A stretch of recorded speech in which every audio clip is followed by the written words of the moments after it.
All right, good afternoon, everybody. Thanks for joining us. We always have a few more people hop on in these first few minutes, but let's go ahead and get started. This is a topic that I know is of a lot of interest to folks. There's a lot going on here. An issue we've been dealing with for, gosh, I think well over a decade now. But the situation continues to evolve. So I'm excited to hear an update because I kind of have lost track of what's going on with this myself. So we'll jump right in to our presentation, and then when we wrap up, we will have some additional updates and announcements.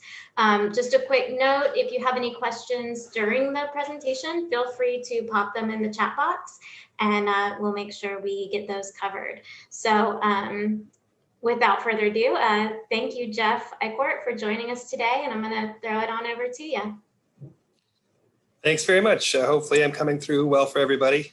My name is Jeff Eichort. For those who don't know me, I see a lot of familiar names in the list of participants there. But I am the entomologist and supervisor with the Forest Health section of the Florida Forest Service. We're the ones that deal with insects, diseases, and invasive plants as they pertain to forests and shade trees in Florida. So basically, bugs, weeds, and rot. Whenever things are going wrong, they might give me a call. So the topic I was asked to talk about is updates for Laurel Wilt disease and ambrosia beetle, but I didn't want to start absolutely from the end and assume that you guys already knew everything before. So I'm just do a quick kind of review of the situation. For those of you who weren't there at the time or don't remember, Redbay ambrosia beetle and Laurel Wilt really got started in 2002 when some traps that were set up specifically for the purpose of detecting new and invasive ambrosia beetles, bark beetles, wood borers, and so forth in our early detection rapid response program. They did the job. They caught one that they'd never been found before in North America. It was soon identified as Xyleboris glabratus, and it was then assigned a low risk rating, which seems crazy in retrospect, but it'll make more sense as we talk about it. Not too long after that, people started to notice unusual mortality in Redbay trees on Hilton Head Island nearby. I forgot to mention this is in Port Wentworth, Georgia, which is a huge shipping port. Lots and lots of stuff coming on in enormous container ships. And presumably the beetle came in on some solid wood packing material from there. So anyway, next couple of years, people started to notice Redbay trees dying near Hilton Head Island.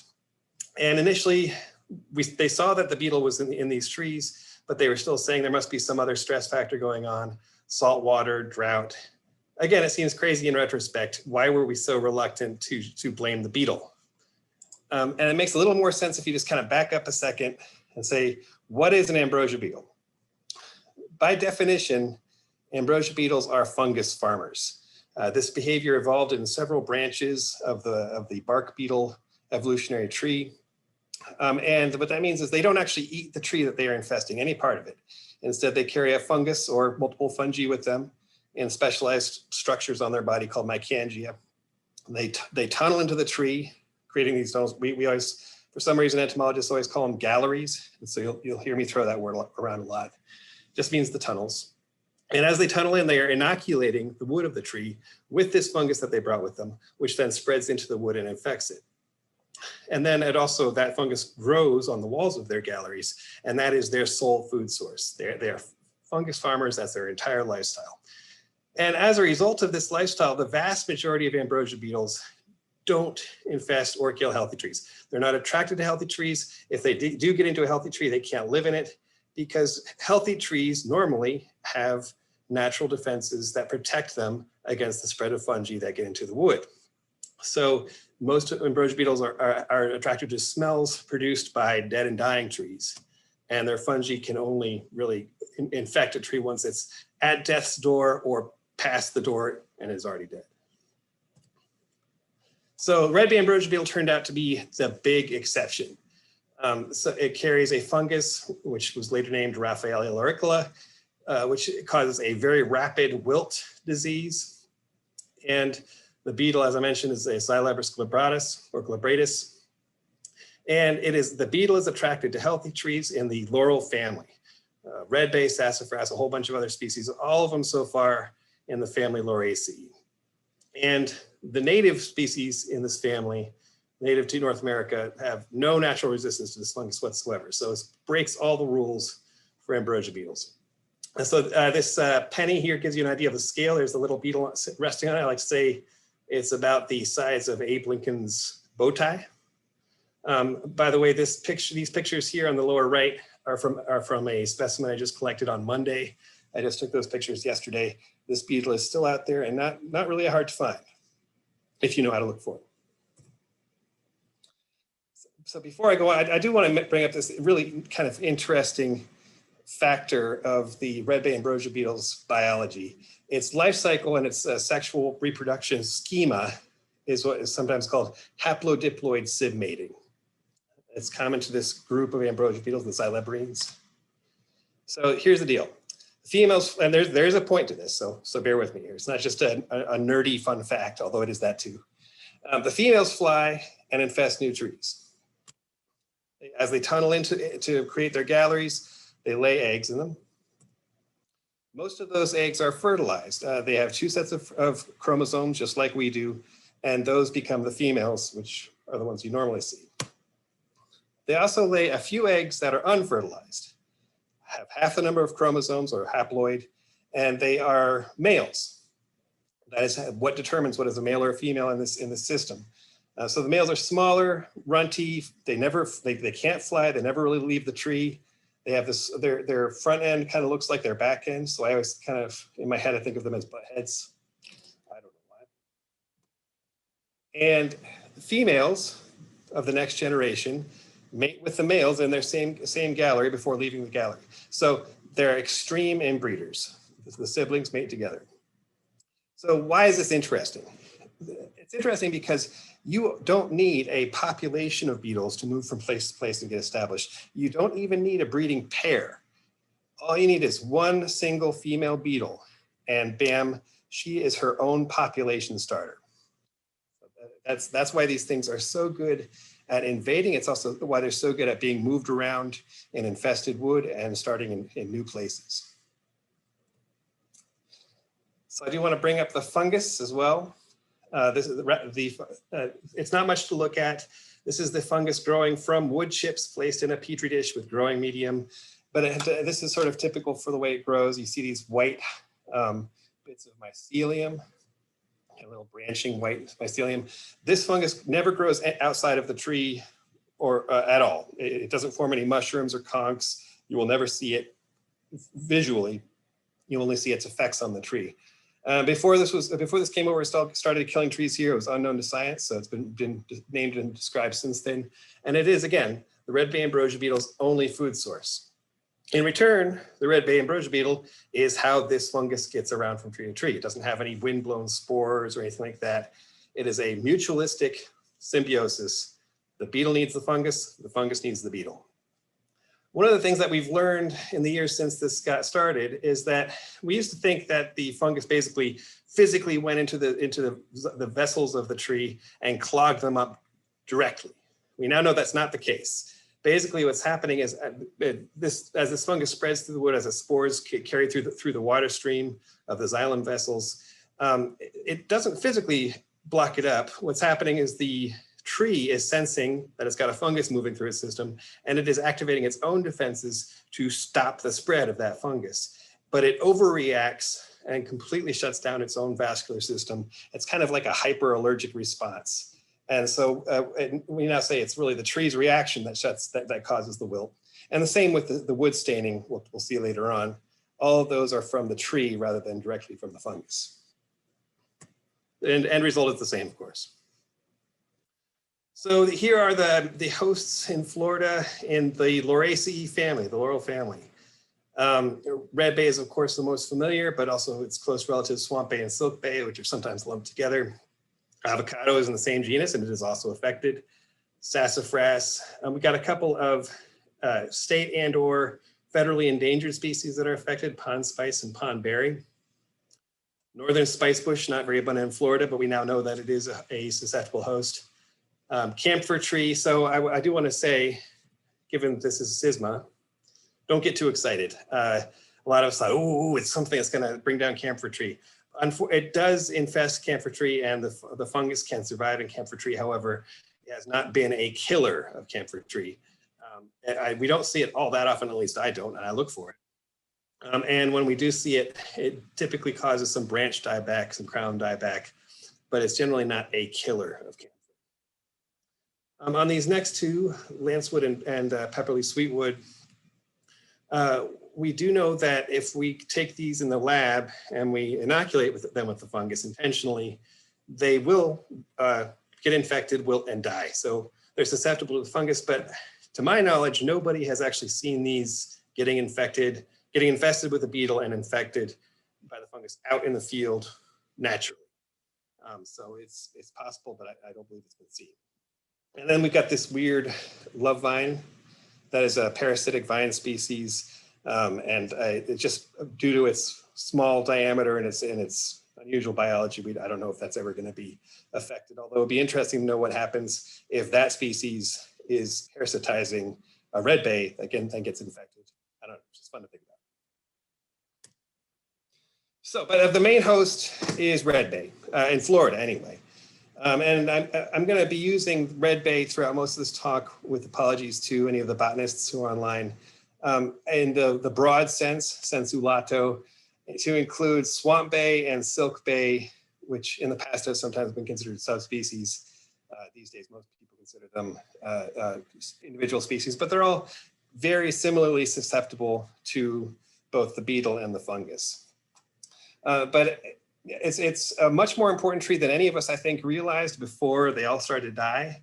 Once they started turning brown around the landscape, we suddenly started to look around and be like, wow, we actually had a lot of redbay in our forests, even our coastal areas, all kinds of different communities. Is a type of tree that was found in a lot of Florida's forests and other areas too. It also turns out that this is a very, very important type of tree for the Miccosukee and Seminole tribes. Very important in their ethnobotany and in their traditions and rituals. And it's got a lot of wildlife value, including this butterfly species, the Palamedes swallowtail butterfly, where this is its main caterpillar host, is our native Persea bays. And there is already some evidence showing that in areas where redbay has been knocked out by Laurel Wilt, the population of this butterfly also seems to drop way down, not surprisingly. So here's where we're at right now. Back after 2017, all Florida counties were confirmed to have some amount of Laurel Wilt happening in them. So I got to put away my crayons and stop sending my map updates regularly. But I should say that there are still some pockets where this is moving through that had not really seen a lot of Laurel Wilt before. So it's reinfesting areas where the first wave has moved through, which I'll talk more about later. So even though it's been we filled in the state a while ago, it's still a very active scenario in a lot of our state. It's now in 9 other states. Most recently, a whole lot of the new activity has been in Tennessee and Kentucky. So, but basically anything you see here in candy striping has happened since 2017, or after 2017, when basically our entire state was covered. This is a really remarkable. I have the dubious honor of being, along with Bud Mayfield, some of the first people to work with the Redbay ambrosia beetle and Laurel Wilt when it first showed up in Jacksonville in 2005. And it only took 12 years after that to spread throughout the state. It made a lot of big jumps along the way. In most cases, we presume that those big jumps in distribution were because people were carrying infested wood. In very few cases, we actually know who did it and how exactly it happened. But in most cases, it just suddenly pops up hundreds of miles away from its nearest known infested area. And we can only just surmise that had to have been carried by a human, because these things can only fly at most, a few kilometers at a time, unless they have a really good tailwind, perhaps. But you can also see, like, no way did a beetle fly from, Alabama and get up into Kentucky and Tennessee. So we know people have been moving it around. So if you overlay the natural range of redbay, again in the broad sense, with the currently known distribution, we can see that we have already gotten infested much, not quite all, but much of this natural range, and it follows quite a bit through here. I think personally that there's a whole lot here in Alabama that has not yet been detected. I don't think their surveys are really exhaustive in that region, and I bet it's there. But what the heck is going on with all these candy striped counties well to the north and interior of those regions? Well, it makes more sense if you overlay the natural range of sassafras. Way back when we were first doing host testing, we thought the sassafras was, susceptible, but not its favorite host for the Redbay ambrosia beetle. And that's based partly on experiments we did where we put out cut logs out in the environment where the beetle was flying around, and we counted how many times different species got infested by the beetle, that kind of thing.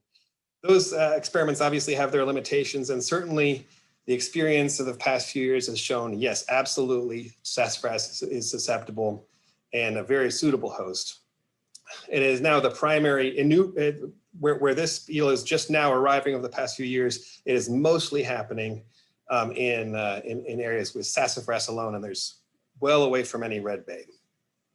And there's some temperature tolerance studies that have been done in the recent years have found that, well, we obviously can tolerate this high, and that under current temperature scenarios, they think it could probably go up into the next states up.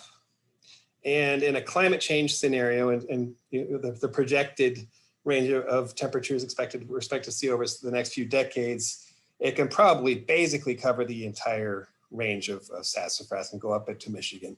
And I can tell you, having gone to forestry school up in Michigan, sassafras is a very, very abundant tree up there. It's much larger than the sassafras you may have seen around North Florida, and much more common and abundant in the forest there. So it's a significant component, and there's a whole lot of room for this thing to run.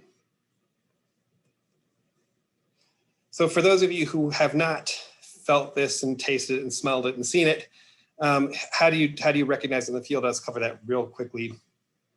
The initial beetle attacks will just show up as a tiny little circular hole less than 1 millimeter wide. So they're very difficult to find if you haven't already been alerted to it somehow. And they do attack healthy trees, as I've said multiple times. And the first attack may not even be a successful colonization event.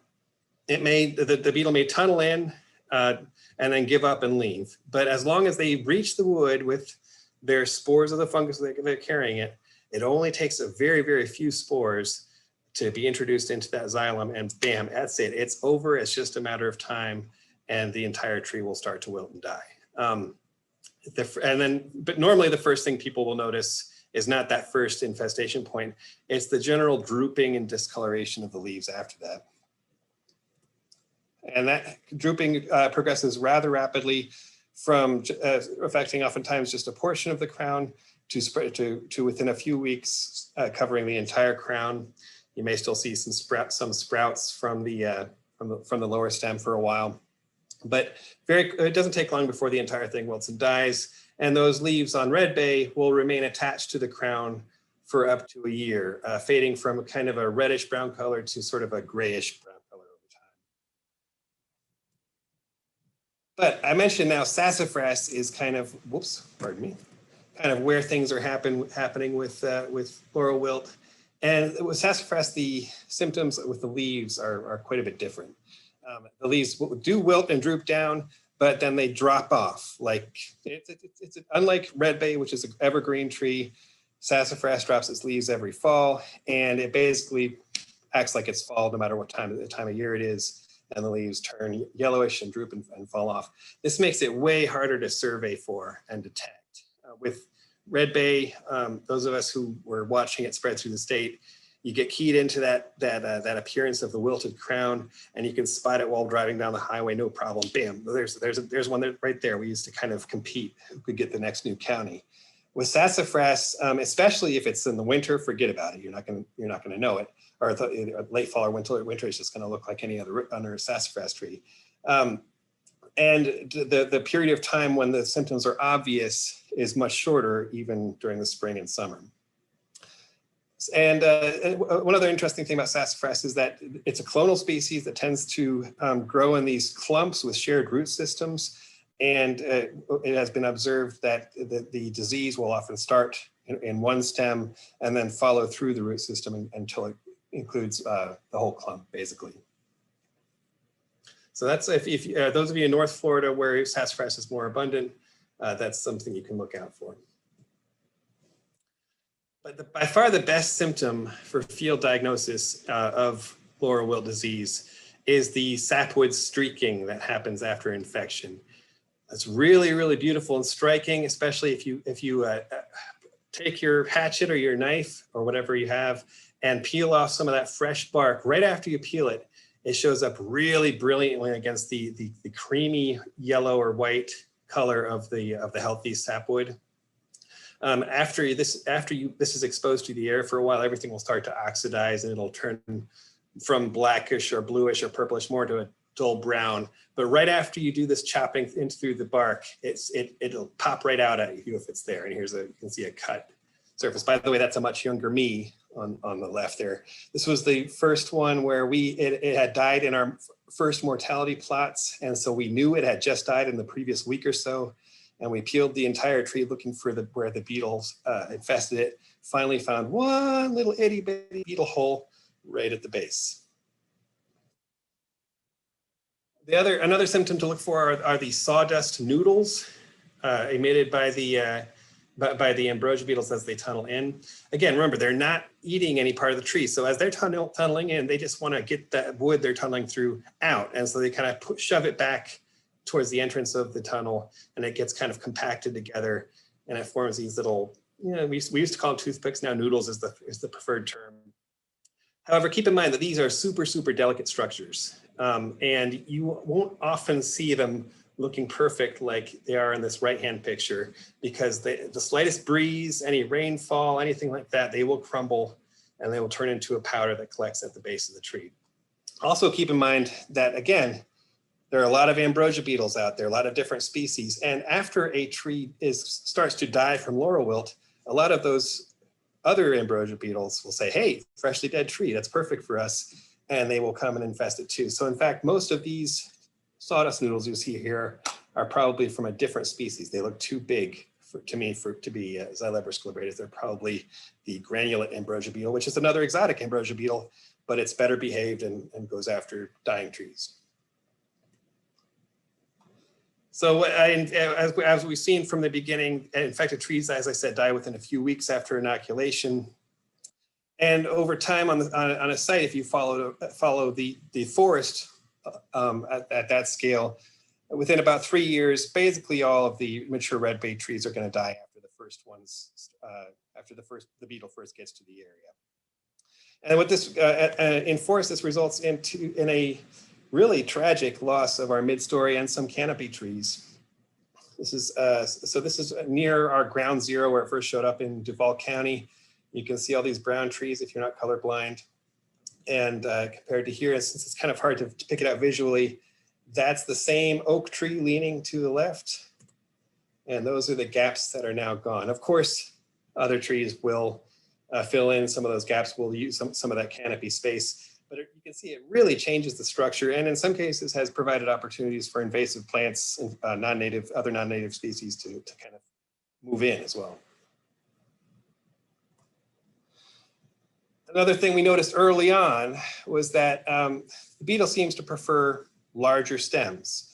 This graph, I know might be kind of hard to follow at first glance, but basically each of these lines is a different size class of tree. And the largest size classes reached 100% mortality first, very quickly after we established our mortality plots. And the smallest ones, basically below, this is from 1 to 3 inches, never quite completely died out over this period of about 15 months. But that was enough time for basically all of the larger trees, basically almost all the trees above 4 inches to die after we first started monitoring it. And this has been since confirmed with some neat experimental work. Basically, Bud Mayfield, who used to be our forest entomologist who I worked with, he set up PVC pipes of different diameters painted them black so they'd have a dark silhouette, and baited them all with the same amount of attractive lure for the beetle. And then put sticky traps of the same surface area on each one, and found that the larger stems, even though everything else was controlled for, did indeed catch more Redbay ambrosia beetles. So they seem to have some amount of visual cue attractiveness that they're working from. Yeah. And this is what it looks like in an area with a lot of Redbay after the ambrosia beetle gets established, and it can be really dramatic and just terrible death and destruction. And again, in very little time, most trees above about 1 inch in diameter are killed, and some even smaller than that. But you usually will end up, you can kind of see towards the bottom here, with some saplings and seedlings that remain, and almost everything above that point is usually gone.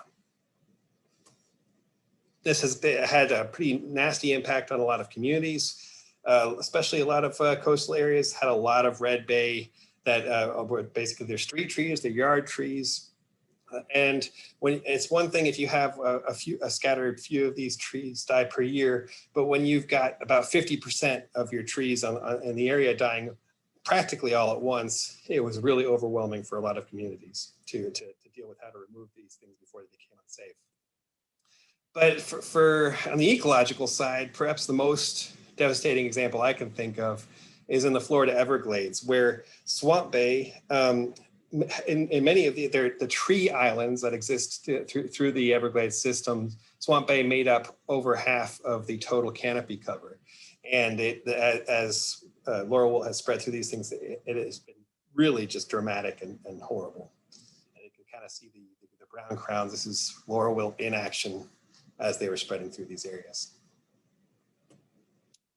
And I'm not going to get too deep into avocado because it's kind of outside of my bailiwick as a agricultural fruit tree, but it is the same genus as Redbay. It also happens to be the second biggest fruit tree crop after oranges, of course, in Florida.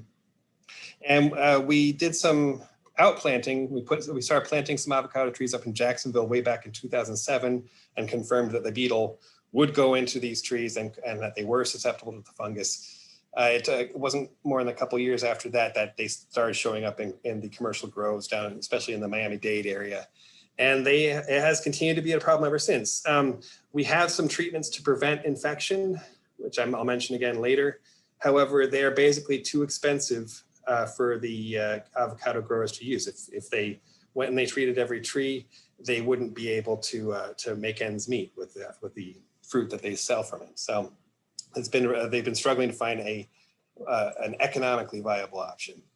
And we don't really know how much, whether we've reached the zenith of the problem yet, but this is now a regular common issue in avocado groves. DPI pathologists get samples from this all the time now. If you have been following this issue at all, whoops, pardon me, you may have seen that some work was published not too long ago finding that a bunch of other ambrosia beetle species in South Florida, especially around these groves, but also in other areas of the state and even up into other parts of the Southeast. Some of these other ambrosia beetles I've mentioned that are out in the environment, and I've also mentioned that they will infest infected Redbay trees after they die. They have been found that after they emerge from those trees, they are often carrying the Laurel Wilt fungus. And this has sort of led to some kind of concern that it might not be that it's really tied to the Redbay ambrosia beetle so closely, especially its close relatives. The other Xyleborini species are often found to carry the fungus, and in at least one case with Xyleborini bispinatus, they found that if they grow them in a laboratory environment in a culture of the fungus, that they can survive and develop using the Laurel Wilt fungus as their food source. However, I do think it's important to take a step back and say all of these other species here that this has been found to be the case with, they are all trees that are not attracted to healthy trees. They are attracted to odors released by trees that are in severe stress, dying, or recently dead. So I don't think we should necessarily jump to the conclusion that these are major common vectors of laurel wilt in forest settings. It might explain some weird things that people have often seen in avocado groves. As I mentioned, we know that that Redbay ambrosia beetle can infest avocado, but even though they regularly find avocado trees testing positive for the laurel wilt fungus, they very, very, very rarely find the Redbay ambrosia beetle breeding in avocado wood, and that's always been kind of a mystery. And it could be that these beetles are kind of moving around in these orchards. Orchard trees are often somewhat stressed. They're often old. They often have portions that are dead and dying, and they're constantly being pruned back.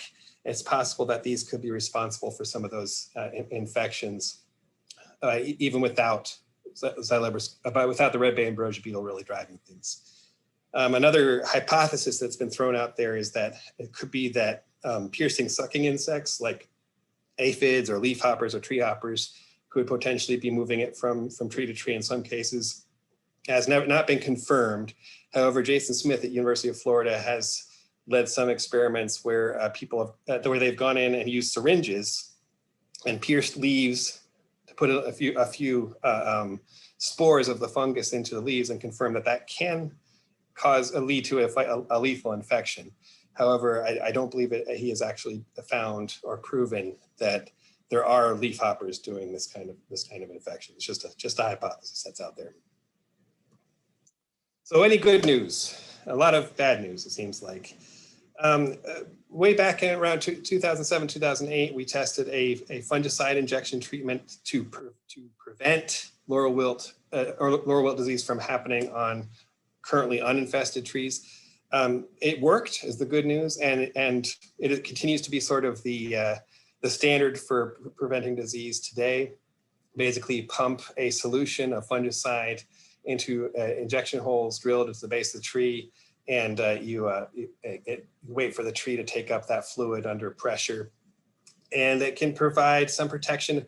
Our original studies found that it could provide up to 3 years protection. However, in a practical environment, arborists who are using the system have reported that really it's probably more like 12 months is on the outside of how much you can really rely on it to work. And it's a difficult, slow, expensive process. And so it's not really something where you can go in and save all of the trees in a forest. However, if you've got some individual high value specimen trees, it's a viable option for temporary protection. Mark Hughes and Jason Smith at UF have also been for quite a while working on Redbay resistance screening, where basically they go out and they try to find trees that survived the first wave of infection, relatively large trees that didn't die, and taking cuttings from them, learning to propagate them in greenhouses, and then going back and planting them out in a experimental field, and then deliberately inoculating them with the laurel wilt fungus to see if they die. And they have found a few genotypes that don't die, at least not nearly as often. So even though we often refer to this as resistance screening, really it's more accurately a tolerance screening, because the fungus actually typically does infect these trees, these survivor trees. It's just that they don't have that massive overreaction response that I mentioned earlier, where they basically shut down their own vascular system in response. So they're tolerant of having the fungus there without causing the cells to wilt and die. So that's probably the brightest spot out there in terms of the future of Redbay is finding those and trying to breed them and then trying to reintroduce them out in the field. I would say that my one caveat here is that even with these survivor trees, I have yet to see a single case where you had a big 12 to 24 inch monster. Like we used to one time be fairly common in some areas where Redbay was abundant. I have not seen a single one of those surviving after laurel wilt has moved through. So that is kind of my one bit of caution, is that if any of them were truly perfectly tolerant or resistant, it seems like somebody would have found one of those trees. And I haven't seen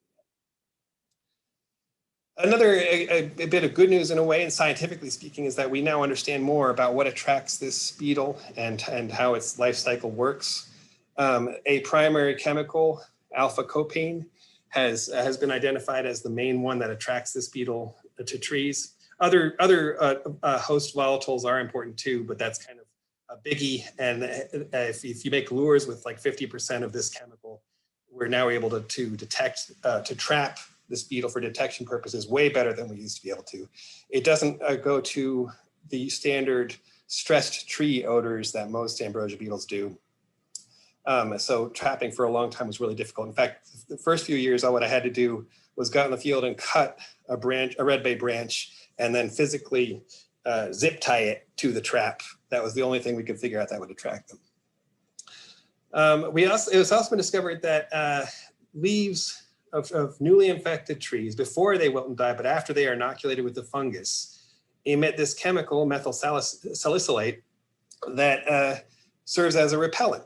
And this explains something that had been seen for years before that, which is that there is this weird period where the tree is infected and it's starting to wilt, it's starting to show symptoms, but it's not attractive to beetles. It doesn't get further attacked, and people could figure this out. It turns out that there's this period of a few weeks after infection where it's producing this methyl salicylate from the leaves, and that actually repels further attraction. This is probably the tree's attempt to defend itself. It's probably a defense mechanism that doesn't quite do the trick in this system. After the tree completely wilts and turns brown, then it basically everything reverses. Then it starts to release different volatiles that are very attractive to the beetles, and many, many more of them start to come in. They breed, they emerge, and then they may look for new trees to inoculate, or they may go back and find wilted trees to go ahead and breed in. Sometimes they will emerge from a tree and literally turn right back around and tunnel back in again. The same tree can be productive with new brood for over a year. I forgot to mention that this methyl salicylate was tested as a possible solution to, if you could apply this chemical to the tree, could you prevent attack from happening to begin with? It showed some effectiveness with small trees. However, with larger trees, it didn't seem to have the desired effect, and so the results were kind of shaky, not great. However, some other work has found that another chemical that's been out there for a long time, verbenone, may be somewhat useful for management purposes with Redbay ambrosia beetle. This beetle this chemical has been known for decades as an anti-aggregation pheromone produced by pine bark beetles after they have fully infested a tree. It's basically the chemical that they release saying, this tree is full, don't bother, we got all the phloem, go to the next tree. And it's been formulated in a lot of different commercial products, including the splat formulation, which is basically a goop, a waxy, caulky goop that you can kind of just goop some onto the tree there, make a little ball that sticks to it, and that serves as your anti-aggregation protection. And this was tested with Redbays in areas where the beetle was very, very abundant and actively infesting trees. And it did seem to have a pretty big effect. So you can see here, it basically cut the mortality rate in half over the 100 days of the study.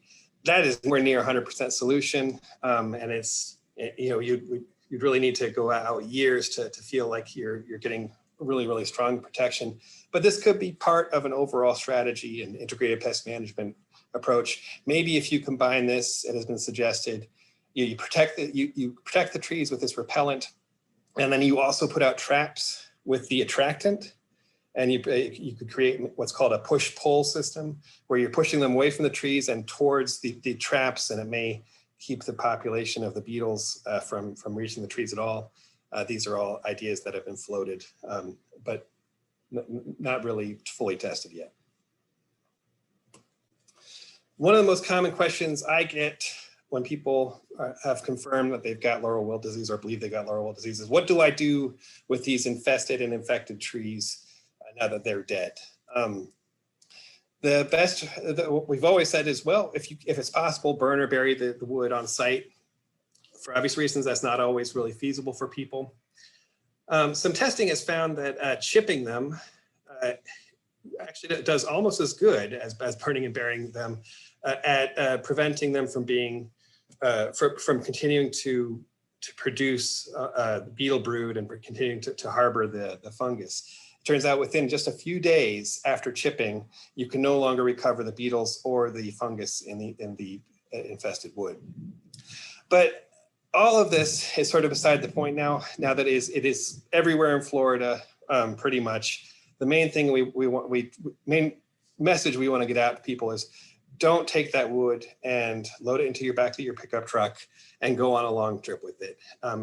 You keep it near the infested site as much as possible. Don't carry it to areas where the beetle is not currently established or abundant. And that's our number one priority. So how are we doing on time here? Okay, we're fine. The other big question that I've had and a lot of people are asking is, what happens after the beetle has swept through an area and has basically eliminated all of the big mature red bay trees? Because that is exactly what happens after the first wave. You're not going to find any of the big old trees around anymore, but you will find quite a bit of red bay persisting on the site as scattered saplings, seedlings. It doesn't take long for you to start seeing root sprouts from trees that were killed. At least with red bay, it's fairly common for the roots to remain alive after the stem, the top of the tree is dead. And when I go out and trap in these areas that are, say 5 to 10 years after the first wave has moved through, I can find the beetle, but at way, way, way lower numbers. Like rather than hundreds of beetles trapped per week, I might get one beetle in a trap over 8 weeks, that kind of thing. It's out there, but it's way, way less abundant than it used to be. And one of the other things that's been observed is that when you have fewer, smaller trees out there, and the ones that are in the susceptible size range are more widely scattered, and the red bay ambrosia beetle population is low, has crashed way down, in each individual tree, especially when the smaller ones, are very much less likely to be attacked in comparison to when the beetle population is very high and there's lots of these trees around. It turns out that they're much more likely to be attacked. This is exactly the opposite of what I thought was going to happen. I used to think that after all the big red bay trees were gone, the beetles would be on the hunt and looking for any susceptible host material they could find, and then they would settle for the smaller and smaller trees because that's all they had available. It turns out this is completely wrong. The smaller trees are pretty safe when the beetle population is low, and there aren't that many big trees around to harbor the beetles. And the best interpretation of this that I have is that these beetles are really not great at detecting host trees at a long distance. It's more like they are flying around more or less randomly in the forest, and they have to practically smack their heads against a host tree, against a red bay, and give it a taste before they decide to bore in. It's not like they are hunting them down over long distance. So as a result, in several years after the first wave has moved through, you'll find a lot of these red bays that were tiny seedlings or sprouted from the roots or little saplings are now getting up to a susceptible size range, say 3-4 inches in diameter at the base, to say 20 to 30 feet tall. And you'll find quite a few of them get to that size before they become infested and killed by the beetle and the fungus again. And you may periodically see flare-ups of Laurel Wilt as the local population of the red bay trees starts to reach up to the size again. And so what I don't know is what's going to happen in the long run. What's the long trajectory? Is this going to be a situation where they find the beetle and the tree and the fungus find some equilibrium where the red bay stays out there, but doesn't get as big as it used to, is never quite as abundant as it used to be? Maybe. Or is it this basically we're still on the downslope of what is going to be a bumpy up and down ride, but with the abundance of red bay becoming lower and lower and lower as it goes towards basically what is a functionally extinct status. I'm still somewhat of a pessimist, but I guess we'll see. But just backing up and looking at the big picture, this is just one of a whole lot of these exotic tree killing pests and pathogens that have been changing our forests for decades now, for over a century, really, since chestnut blight started taking out American chestnut. And I could have written a much longer list. This is just sort of a few examples. And we've got more that are coming in all the time. We really need to take a different approach that prevents these things from getting here in the first place, because we don't have a great track record of dealing with them once they get here. And speaking of which, one that is now way too close for comfort in South Carolina is Asian longhorn beetle. I just want to give you guys a quick heads up about this since I've got your attention, hopefully, if you haven't all fallen asleep. That this beetle was found in South Carolina, way further south than it ever had been in North America before, in June 2020. Based on tree rings and so forth, they figure it was probably there for about 8 years before it was discovered, which is not uncommon with these situations. A emergency quarantine zone was established, is now at 76.4 square miles. It's just a little bit to the west of Charleston. This is one of the ones that keeps people like me awake at night. It's a very large longhorn beetle as an adult. The wood boring stage is only the larval stage for this species or for this family. And one of the freaky things about it, again, it'll attack and kill healthy trees, but in a much wider range of hosts. At least 12 genera are known to be susceptible, especially maples is very common. Their preferred hosts also include elms, willows, birches. Some others that are common in Florida, mimosa, the mimosa tree and golden rain tree genera are also susceptible. Now, again, this might make some of us kind of go, yay, we hate those things. But that means that those trees are out there as alternate hosts for this beetle to persist and spread in if it were to arrive here. The good news, if you can call it that, is that this beetle is, because it is so large, it is slow to develop, it doesn't like to fly long distances, and there have been stories in other parts of the country where this thing has has been discovered, and through a massive mobilization of people and resources, it has been eradicated. It is a very difficult process, and that is what is underway now up in South Carolina, where basically they have to establish that quarantine zone, cut out all of the infested trees and destroy them, and then also cut out all of the uninfested potential host trees in that zone to be sure that they are basically eliminating the possibility of things going to persist and spread. And then they have to maintain that for years and constantly resurvey the area until they can declare that it has been eradicated. It's going to be a massive effort, and I really don't want to see it happen here. And I'll just quickly mention, so are we over time here? You're good. Okay. A few minutes for questions. Go ahead and tell us about this guy. Okay, this is one that we don't have here yet. A beetle that is been found in China. It turns out the Chinese like our American sweetgum tree, and this previously unknown beetle started to attack them. It turns out it's native to China. It is a bark beetle. It feeds in the phloem and mass attacks our American sweetgum, causing huge mortality. This is an American sweetgum nursery in China. So this is one that we have identified this thing before it got here, and we're learning how to detect and control it if we're ever to reach here. So I'm going to stop there and just say, so please don't transport untreated wood. Report any unusual tree mortality that you can't explain another way to either us or the county extension. And we have this Facebook group that I would like to invite you all to join, Southern Forest and Tree Health Diagnostics. It's a great place to see. We will see announcements about new stuff that's going on, ask your questions, and see what's happening out there with tree pests and diseases. Awesome. Thank you so much. That was really fascinating and really good information. I learned a lot, including from the beginning introduction. So thanks for giving that as well.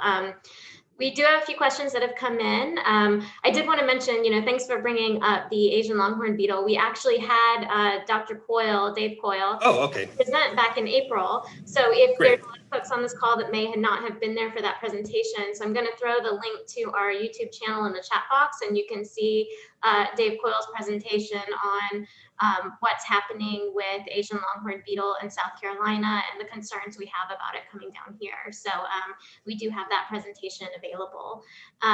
Let's hit these questions that have come in, starting with this one from Jessica. So I'm just going to read it for the record and get your response. So the search for resistant or tolerant trees seems to be an important aspect of saving these species from extinction. However, with other forest pests, often a management strategy may be to harvest the timber to salvage the economic value prior to attack, or in some cases to even prevent spread. Do you think there is an argument to leaving trees in place as a forest pest or disease moves through a population? Yeah, it's a great question, and I think that judgment kind of has to be made on a case-by-case basis. I think that there is room for both. You can both, preserve some of the genetic material and also take measures to remove it from the environment to try to reduce the spread. You have to make that judgment about, are we removing it just to say we're doing something, or does this removal actually have a hope of having an effect on the spread of the beetle? I think sometimes the programs stay in place longer than they really have any hope of effectiveness. But I think it's a totally valid point. For instance, for Florida ash right now, I am no longer telling people to avoid planting ash trees in Florida. It may turn out that emerald ash borer, which is another one that's out there, doesn't like Florida, and we may be a refuge for the species. So, I think it's a good thing to keep in mind. Great, thanks. And just quick note, I did post the link to the Facebook group in the chat box as well, and I'll post that when we post this video. I'll post it there too. It is a great group. I'm in that group. So thank you. Another comment, someone says they had hoped that the application of prescribed fire might help the death rate. Does fire impact the beetle populations? That's a great question, and I thought about putting that in there as well. It turns out that because the beetles prefer larger stems, and prescribed fire tends to knock down Redbay and Silkbay and Swamp Bay, basically killing the top, but then allowing a lot of resprouting. So there has been some experimental work showing that that may be a way to keep our native Perseas persisting in the environment in a way that is less suitable for the beetle. So I hope that's what they're referring to. It is something that's being actively researched. Great, thank you. Any other questions? Feel free to pop in the chat box, or at this point you can unmute and ask a question. Give you just a moment before we go on to our updates for today. Dexter suggests that the recovery and recolonization of Redbay seems really similar to the American chestnut/chestnut blight equilibrium. Right. Yeah, he's right on. And that has been a model that has been suggested for comparison, that we could continue to see it at far, far, far lower abundance, but maybe not quite maybe not completely extinct to the point where the species can no longer be found, but functionally extinct in terms of it's no longer an active part of the forest as it used to be. Okay. Thank you. Let's see, I just shared my screen, which moved all of my screen around. So let me try to get reorganized here. Again, thank you so much. That was super informative. This presentation will be posted on our YouTube channel, which is that link that I shared a minute ago. So that'll get up sometime by the end of this week. We'll have that up for you guys to take a look at and share with any folks who weren't able to join us today. I guess last quick question that came up, I think it was on the call with, might have been on the call with Dave actually, is the emerald ash borer. Do we have active early detection rapid response for that? And what's the concern about that in Florida? Right.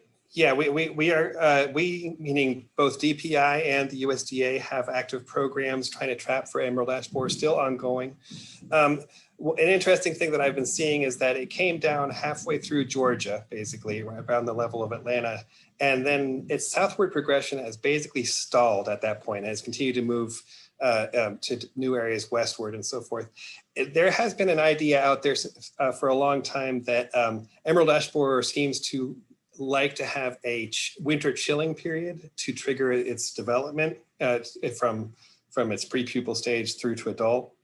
And it may turn out, and I don't want to say this for certain at all, that Florida is too warm for it.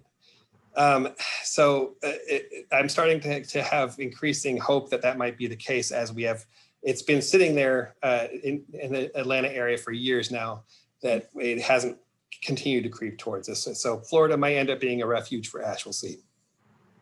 Awesome. Great. Thank you so much. Thanks, everybody. Yeah.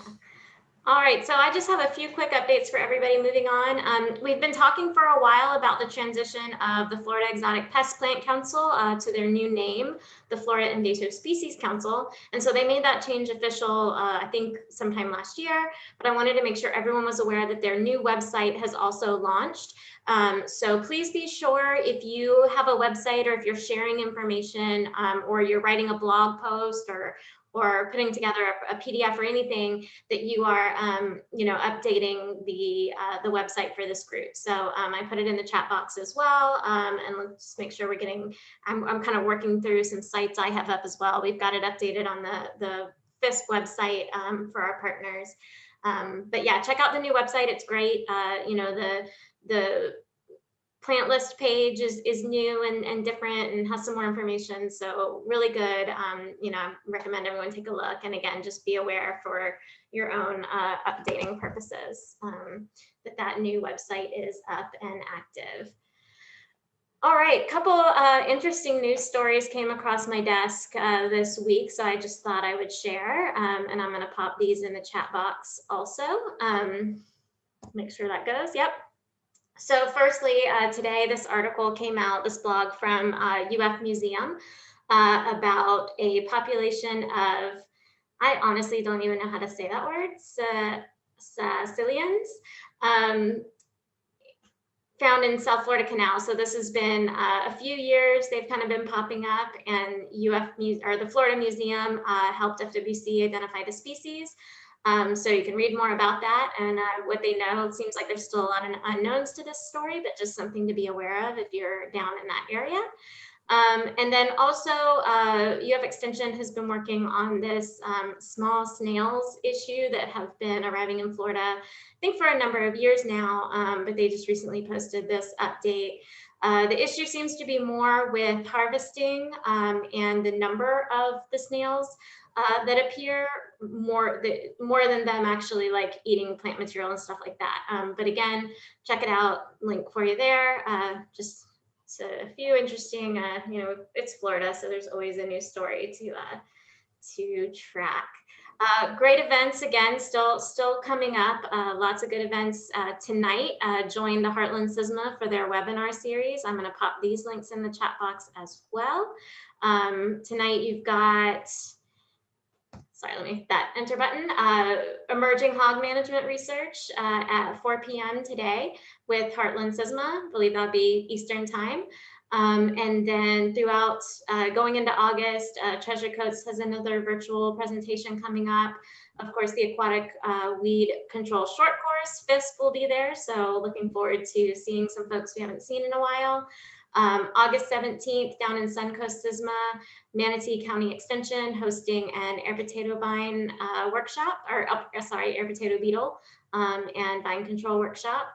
And then in September, hopefully you guys have all seen this announcement for the Florida Invasive Species Virtual Symposium. FISP is co-hosting that with the Florida Invasive Species Council. We just recently released our full agenda, so I hope you guys will check that out. It looks really interesting.